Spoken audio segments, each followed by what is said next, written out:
As no objection was made to the young people's engagement with their aunt, and all Mr. Collins's scruples of leaving Mr. and Mrs. Bennet for a single evening during his visit were most steadily resisted, the coach conveyed him and his 5 cousins at a suitable hour to Meryton, and the girls had the pleasure of hearing, as they entered the drawing-room, that Mr. Wickham had accepted their uncle's invitation, and was then in the house.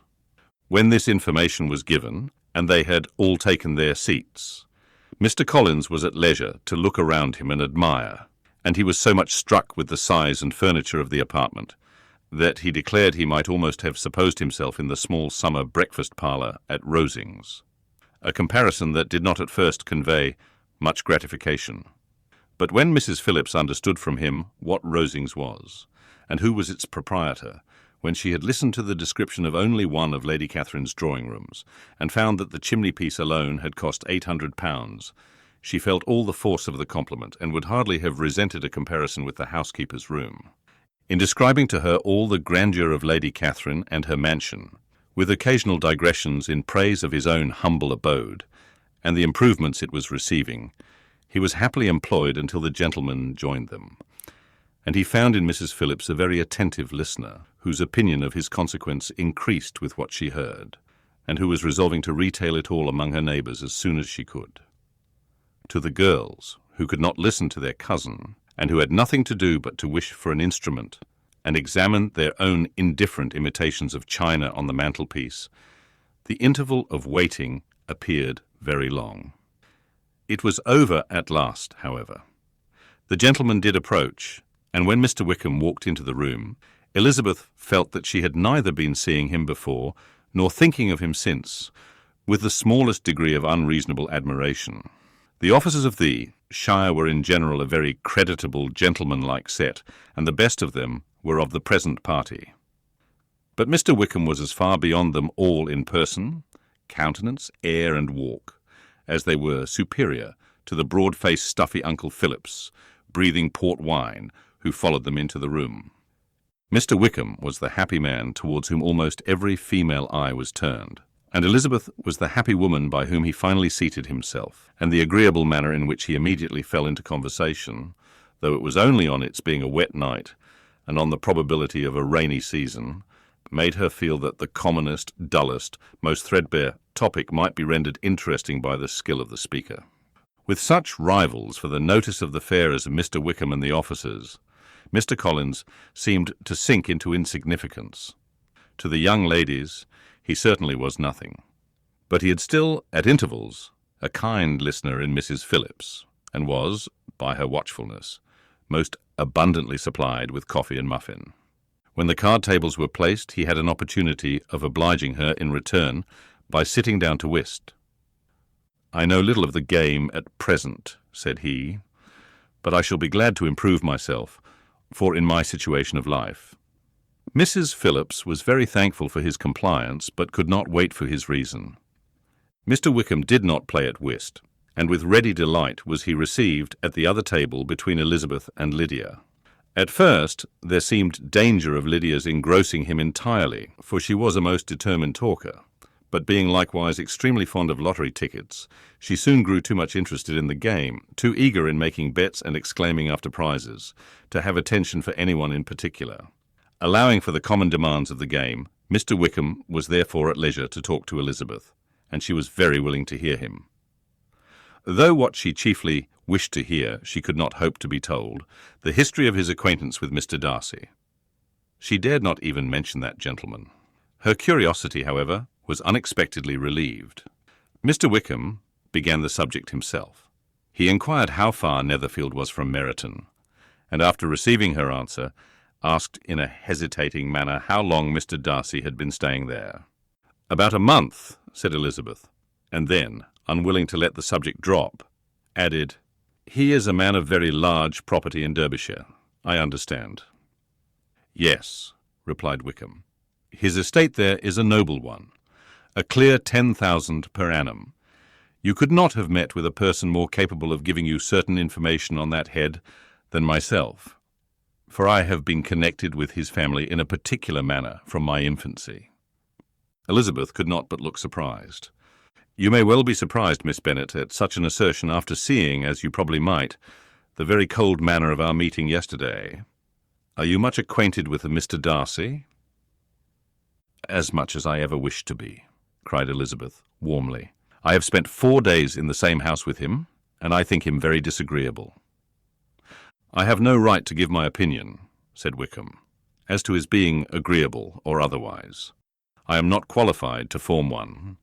I have known him too long and too well to be a fair judge. It is impossible for me to be impartial, but I believe your opinion of him would in general astonish, and perhaps you would not express it quite so strongly anywhere else. Here you are in your own family. Upon my word, I say no more here than I might say in any house in the neighbourhood, except Netherfield. He is not at all liked in Hertfordshire. Everybody is disgusted with his pride. You will not find him more favourably spoken of by anyone.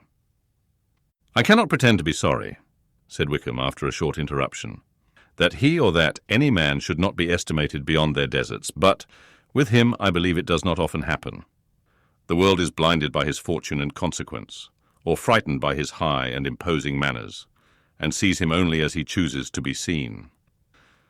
I should take him, even on my slight acquaintance, to be an ill-tempered man. Wickham only shook his head. I wonder, said he, at the next opportunity of speaking, whether he is likely to be in this country much longer. I do not at all know, but I heard nothing of his going away when I was at Netherfield. I hope your plans in favour of the Shear will not be affected by his being in the neighbourhood. Oh, no. It is not for me to be driven away by Mr. Darcy. If he wishes to avoid seeing me, he must go. We are not on friendly terms, and it always gives me pain to meet him. But I have no reason for avoiding him but what I might proclaim to all the world, a sense of very great ill-usage, and most painful regrets at his being what he is. His father, Miss Bennet, the late Mr. Darcy, was one of the best men that ever breathed, and the truest friend I ever had. And I can never be in company with this Mr. Darcy without being grieved to the soul by 1,000 tender recollections.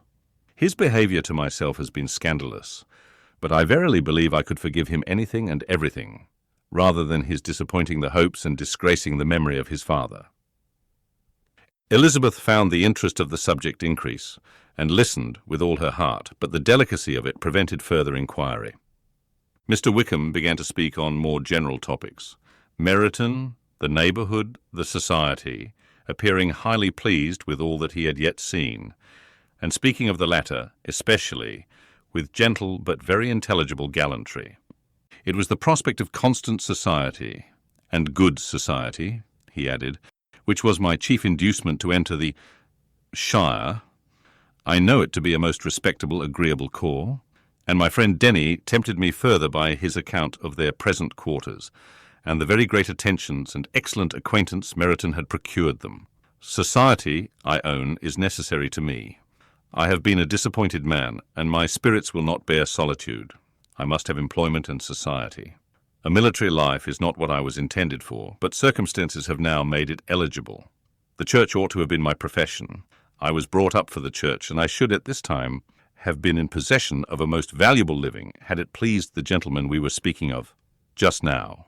Indeed, yes, the late Mr. Darcy bequeathed me the next presentation of the best living in his gift. He was my godfather, and excessively attached to me. I cannot do justice to his kindness.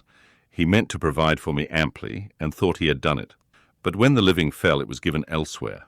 Good heavens, cried Elizabeth. But how could that be? How could his will be disregarded? Why did not you seek legal redress? There was just such an informality in the terms of the bequest as to give me no hope from law.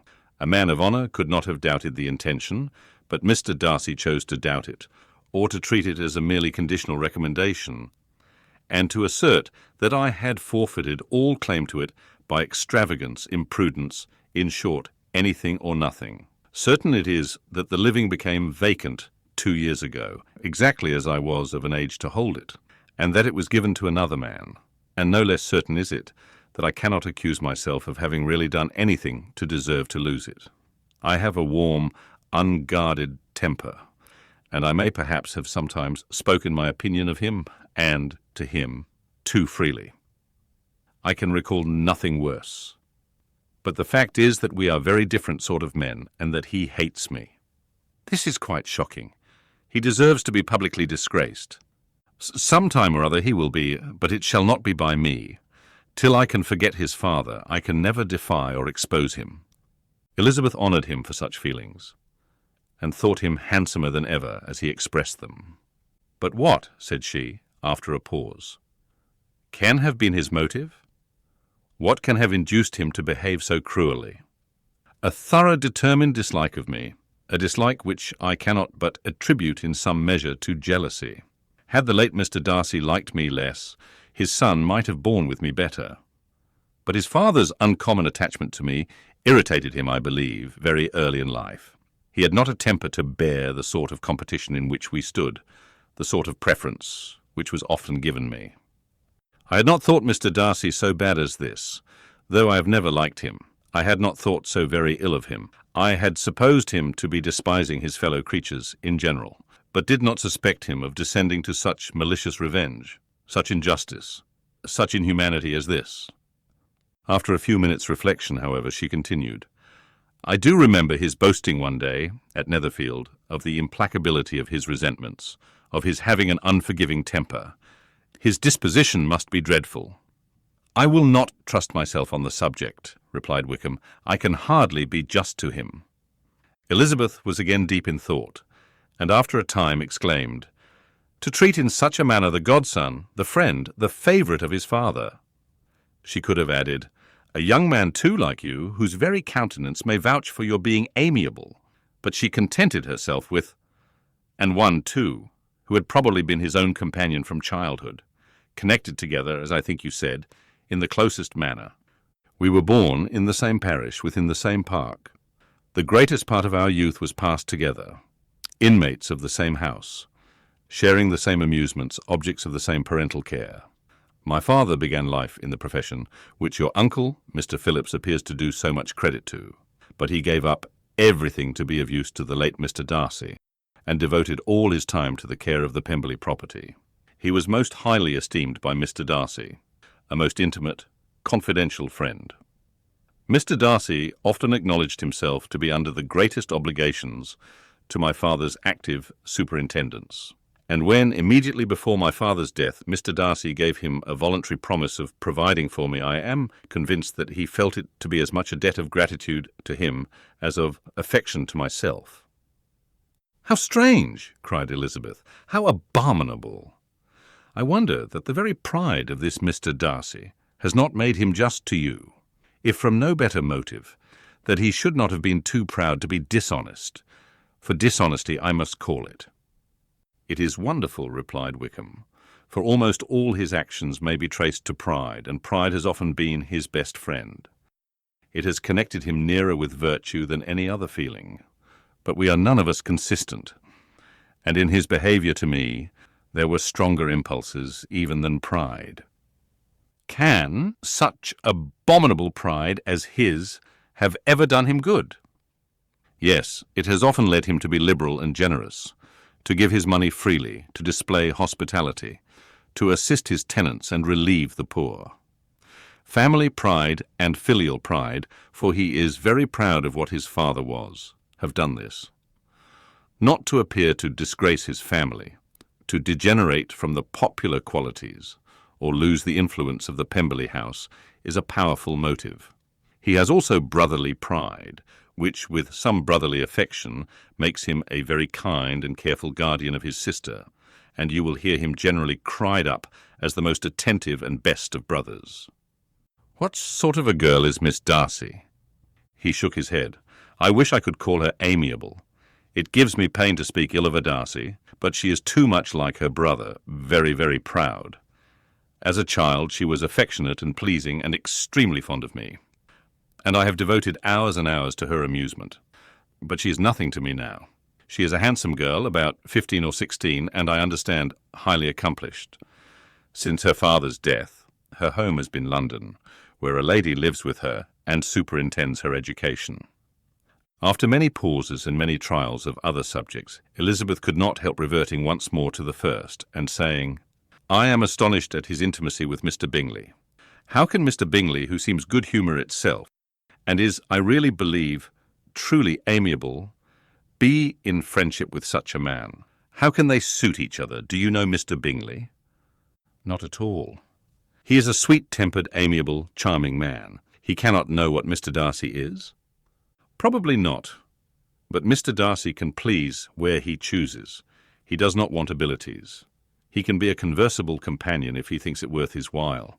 Among those who are at all his equals in consequence, he is a very different man from what he is to the less prosperous. His pride never deserts him. But with the rich he is liberal-minded, just, sincere, rational, honourable, and perhaps agreeable, allowing something for fortune and figure. The whist party soon afterwards breaking up, the players gathered round the other table, and Mr. Collins took his station between his cousin Elizabeth and Mrs. Phillips. The usual inquiries as to his success were made by the latter. It had not been very great. He had lost every point. But when Mrs. Phillips began to express her concern thereupon, he assured her, with much earnest gravity, that it was not of the least importance, that he considered the money as a mere trifle, and begged she would not make herself uneasy. "I know very well, madam," said he, "that when persons sit down to a card-table, they must take their chance of these things, and happily I am not in such circumstances as to make 5 shillings any object. There are, undoubtedly, many who could not say the same. But, thanks to Lady Catherine de Bourgh, I am removed far beyond the necessity of regarding little matters." Mr. Wickham's attention was caught, and after observing Mr. Collins for a few moments, he asked Elizabeth in a low voice whether her relations were very intimately acquainted with the family of de Bourgh. "Lady Catherine de Bourgh," she replied, "has very lately given him a living. I hardly know how Mr. Collins was first introduced to her notice, but he certainly has not known her long. You know, of course, that Lady Catherine de Bourgh and Lady Anne Darcy were sisters. Consequently, that she is aunt to the present Mr. Darcy." "No, indeed, I did not. I knew nothing at all of Lady Catherine's connections. I never heard of her existence till the day before yesterday. Her daughter, Miss de Bourgh, will have a very large fortune, and it is believed that she and her cousin will unite the 2 estates." This information made Elizabeth smile, as she thought of poor Miss Bingley. Vain indeed must be all her attentions, vain and useless her affection for his sister and her praise of himself, if he were already self-destined to another. "Mr. Collins," said she, "speaks highly both of Lady Catherine and her daughter, but from some particulars that he has related of her ladyship, I suspect his gratitude misleads him, and that in spite of her being his patroness, she is an arrogant, conceited woman." "I believe her to be both in a great degree," replied Wickham. "I have not seen her for many years, but I very well remember that I never liked her, and that her manners were dictatorial and insolent.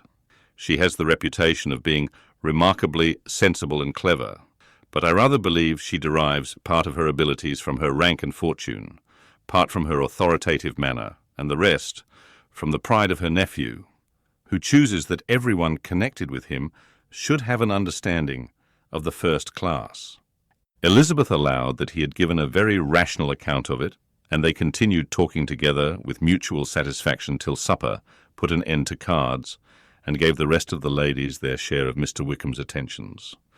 There could be no conversation in the noise of Mrs. Phillips's supper party, but his manners recommended him to everybody. Whatever he said was said well, and whatever he did, done gracefully. Elizabeth went away with her head full of him.